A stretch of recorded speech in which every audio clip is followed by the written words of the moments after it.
Hey everyone, Damon of CoyDog Tactical. How are you doing today? I'm really excited. I finally am doing my review of the Geissele Automatics Reaper 33. I've been gone at Fort Polk, Louisiana for about a month, so hence the delay there. So we'll get started with the platform. Actually, a little bit of background on Geissele. For those of you who aren't familiar with the company, they were started up by two 7th Group Special Forces soldiers, and they really cater towards the individual shooter. They did a lot of research with Nick Irving, who is a Ranger Battalion sniper, hence the moniker Reaper 33, which is on the side of the weapon here. He actually racked up a bunch of kills on a tour in Afghanistan as a sniper team leader, kind of concreting himself in history as really is a big deal and knows what he's talking about.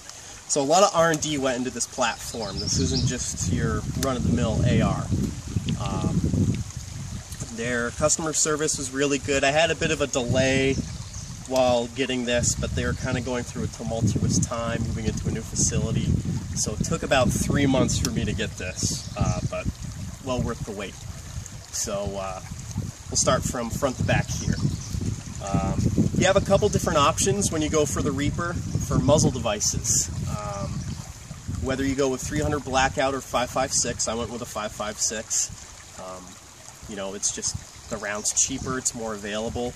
I think that's really important if you are coming from a prepper standpoint. We'll just throw that word out there.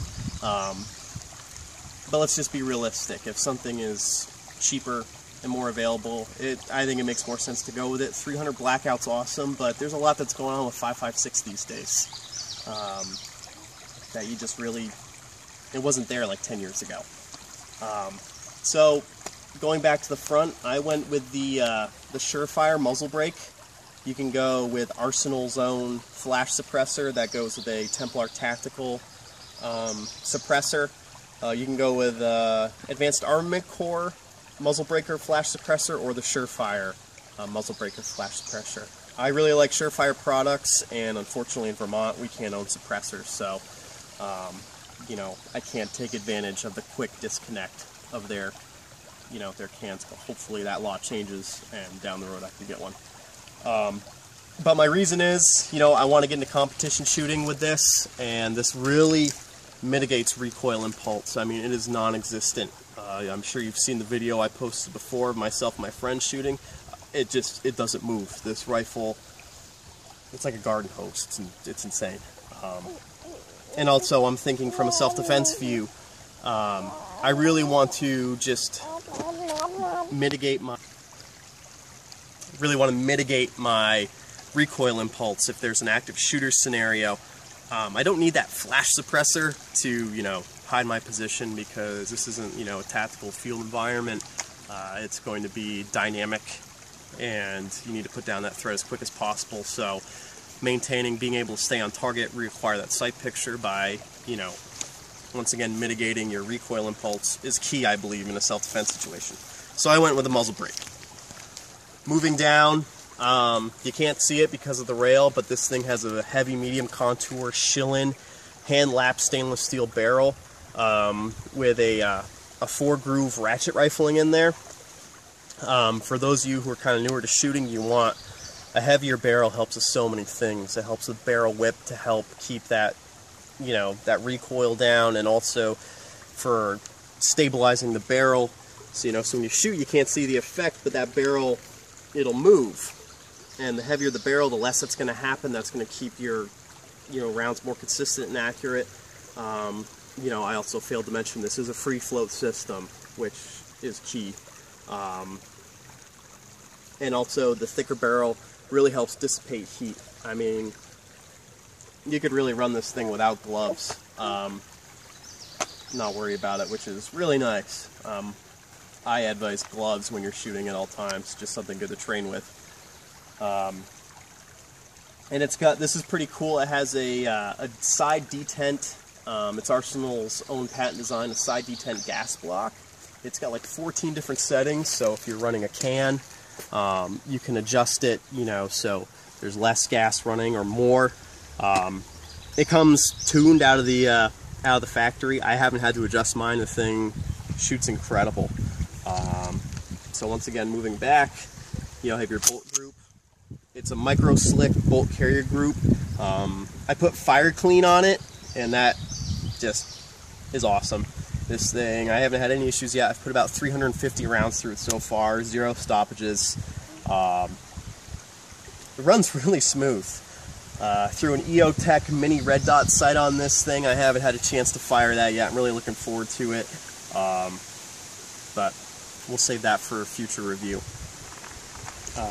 The tolerances came really tight from the factory.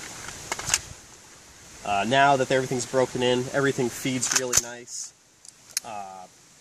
When I first had it, GI magazines, you really had to work on getting them in there. You'd slap them in, slap them in. If you guys go with this, don't worry about that. Those tolerances will break in. You want those tolerances. Helps with the accuracy.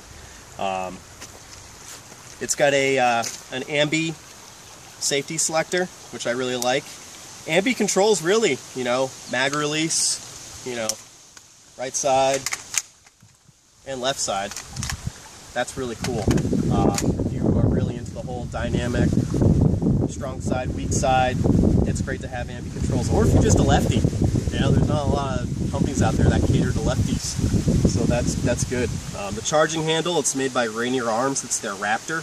This thing is phenomenal. I've used the BCM gunfighters. They're really nice. One of my older builds, I had just a Badger tactical latch on there. I didn't like that because it would catch on my kit and it would charge it, and it really sucked. This is clean, it doesn't get in the way, but it's easy to manipulate, whether you're, if you're palm blading, if you're grabbing it with your finger, it really nice, it's texturous. It's just really easy to manipulate. I really like that setup. You get forward assist, dust cover. You gotta have a dust cover on your weapon. You see a lot of cheaper ones out there that don't have them. You just want to keep crap out of there, keep everything nice and clean. Use a primary weapon system buffer tube, which this thing is just rock solid. It's awesome. And Mission First Tactical Furniture. I was always a Magpul guy, and then through Arsenal, I, became aware of these guys.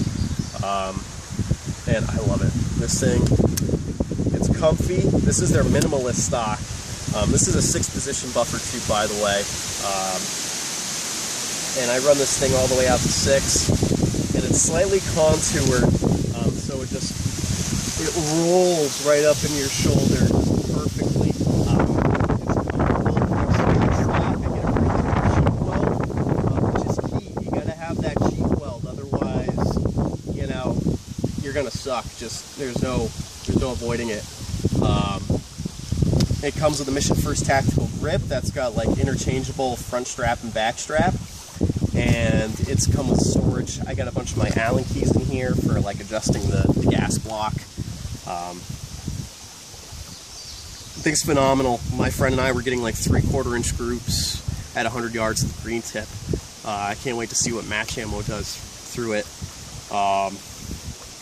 So that's it in a nutshell. Thanks, and look forward to talking to you again. Have a good one.